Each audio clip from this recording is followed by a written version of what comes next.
Hello, everybody. The story of my life, Helen Keller. Chapter 22 पढ़ते हैं।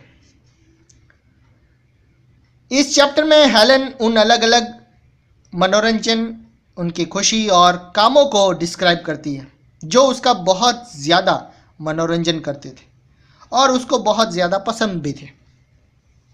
पिछले chapter में हम हेलन के नेचर के प्रति प्रेम के विषय में बहुत ज़्यादा पढ़ चुके हैं। वो ज़्यादातर मैदान और पहाड़ियों, घाटियों और घास के मैदानों पर जाती और आउटडोर गेम्स का मज़ा लेती। वो नाव चलाने और तैरने में भी इक्वली इंटरेस्टेड लेती और इसने ये लाइफ की शुरुआत में ही सीख लिया था। वो ऑटम की सीज़न में अपनी नाव में रेंथम में बिताती थी। जब कभी उसकी दोस्त या उसके सारे दोस्त उससे मिलने आते तो वो खुशी से उसको नाव चलाने के लिए बाहर ले जाती, लेकिन वो सब कुछ वो अकेले नहीं कर पाती थी, इसलिए कोई उसके साथ नाव में बैठता और नाव का चप्पू चलाता, जबकि वो नाव का डायरेक्शन करती। वो लहरों और हवाओं से डरती नहीं थी और पानी में बड़ी आसानी से जाती थी। हेलन चांदनी रात में बोट चलाने में भी उसे बहुत मज़ा आता था। जब चांद पानी की सतह पर चमकता हुआ रास्ता बनाता तो वो खुले नीले आकाश में चांद की हाजिरी का अनुभव करती। बोट चलाने वक्त वो अपना हाथ पानी में डाल लेती और जब कोई फूल या फिसलती हुई मछली उसकी उंगलियों को छूती हुई निकल जाती तो वो उसे महसूस करती। वो किसी गुफा के साथ बाहर निकल आने और उपखाड़ी से बाहर आने की संवेदना को महसूस कर सकती थी और बाहर आ जाने पर वो खुलेपन और अपने चारों ओर की हवा को महसूस करती थी।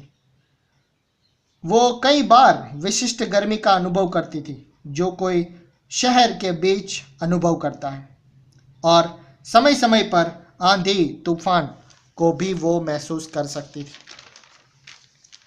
हेलन का तैरने और नाव चलाने का ये प्रेम सिर्फ तालाबों और झीलों तक ही सीमित नहीं था। वो समुंदर से भी उसमें भी वो नाव चलाने का इक्वली मज़ा लेती थी। 1901 में वो नोवा स्कॉटिया गई। मिस सलीवन के साथ वो हैलिफैक्स गई और वहाँ उसने गर्मियों को बिताई। समुंदर के किनारे टहलने और बहुत सी जगह पर घूमने के लिए जाना उसे बहुत मज़ा आता था। हेलन को पानी में सभी एक्सपीरियंस अच्छे नहीं थे। कभी कभी उसका सामना तेज़ हवाओं से होता और एक बार जब वो युद्धपोतों की दौड़ देखने गई तो मिस सलीवन के साथ नॉर्थ वेस्ट आर्म से लौट रही थी तो उन्हें खराब मौसम का सामना करना पड़ा।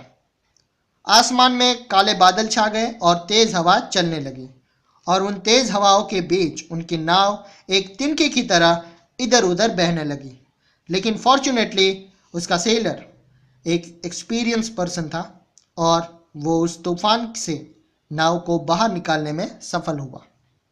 हेलन उस समय का भी उल्लेख करती है जो उसने चैम्बरलिन फैमिली के साथ रेड फार्म में बिताया था।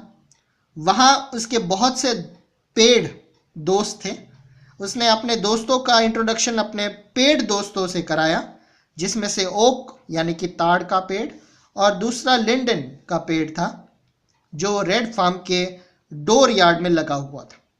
चैम्बरलिन में बच्चों ने उसके वहाँ के निवास को विशेष रूप से खुशीमय बना दिया और बाद में वो वहाँ के खेलों और वहाँ कर घूमने जो जिस जगह पर वो जाती थी वो उसे याद करती थी। दूर प्रकृति की गोद में रहने और गांव में पहाड़ियों के बीच में सागर के सौंदर्य का मज़ा लेना, ये उसके बावजूद हेलन अपने आप को इस बात से अवगत रखती थी कि उसके चारों ओर संसार में क्या हो रहा था। वहाँ महायुद्ध, अलायंस, पैसिफिक ओशन में होने वाली लड़ाइयाँ और पूंजी और काम होने वाले संघर्ष से पूरी तरह से वो वाकिफ थी, लेकिन वो इन घटनाओं को ज़्यादा इम्पोर्टेंस बिल्कुल नहीं देती थी। हेलेन बहुत ज्यादा सेंसिटिव थी।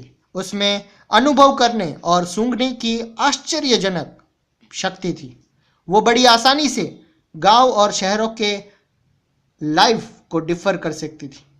वो शहर के शोर भरे जीवन, वाहनों का हल्ला, कठोर फुटपाथ पर भारी वाहनों का चलना, उस आवाज को और मशीनरी की शोर भरी आवाज को वो आसानी से डिस्क्राइब कर सकती थी, पहचान सकती थी। हेलन इन गंदी सड़कों और उन गलियों में भी गई थी जहां पर गरीब लोग अंधकार भय गंदे स्थानों में रहते हैं। वो उन बच्चों को देखकर यानी कि उसे महसूस करके, उस जगह को महसूस करके काफ़ी दुखी हो जाती, जिनके पास ना तो खाने के लिए भोजन था और ना ही पहनने को कपड़े, और वो बहुत गरीब और सामान्य जीवन जीते थे। वो गरीब और धनवान लोगों के बीच ये ग्रेट डिफरेंस को देखकर ज़्यादा गुस्सा हो जाती थी। पैसे वाले लोग सुंदर और आराम वाला जीवन का मज़ा लेते हैं, जबकि गरीब लोगों के पास जीवन के लिए ज़रूरी चीज़ें भी अवेलेबल नहीं थी।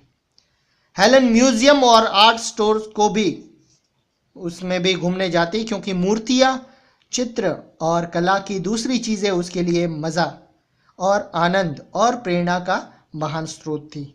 वो कला की महान कृतियों को छूकर वास्तविक आनंद की अनुभूति करती। उसमें छूकर अनुभव करने की सबसे ज़्यादा समझ थी और हल्की सी खींची हुई लाइन या मोड़ को छूकर अनुभव कर सकती थी। किसी चित्र को छूने मात्र से ही वो उस विचार को समझ जाती जो उस कलाकार ने चित्रित किए थे। वीनस और कांसे से बनी हुई दूसरी मूर्तियों के मोड़ और घुमाव उसके दिमाग में अब भी ताज़ा थे। उसके अध्ययन कक्ष की दीवार पर होमर का बड़ा गोला चित्र इतना नीचे लटका रहता था कि वो उसको आसानी से छू सकती थी। जब कभी वो उसको छूती तो उसे होमर का अमर गीत याद आ जाता, जैसे प्यार भरे गीत, प्रेम और युद्ध के गीत। हेलन थिएटर भी जाती थी और किसी नाटक को देख सकती थी, यानी कि सुन सकती थी। उसका वर्णन किसी दूसरों के द्वारा सुनकर वो उसका मज़ा लेती थी। वो बहुत ही लकी थी कि उसकी भेंट यानी कि उसका सामना कुछ महान कलाकारों, एक्टर या एक्ट्रेसेस से हुई थी। मिस एलिन टेरी, हैनी एर्विंग और मिस्टर जेफरसन उन लोगों में से थे जिसको उसने छुआ था। मिस्टर जेफरसन ने उसके लिए शेरिडीन के नाटक द रिवल्स का अत्यंत विस्मयभरी उसको सुनाया गया था। मिस्टर जेफरसन से उसकी दोस्ती हो गई थी और जब कभी वो एक्टिंग करता तो वो थिएटर में उससे मिलने जाती थी। 12 साल पहले वो पहली बार थिएटर गई थी।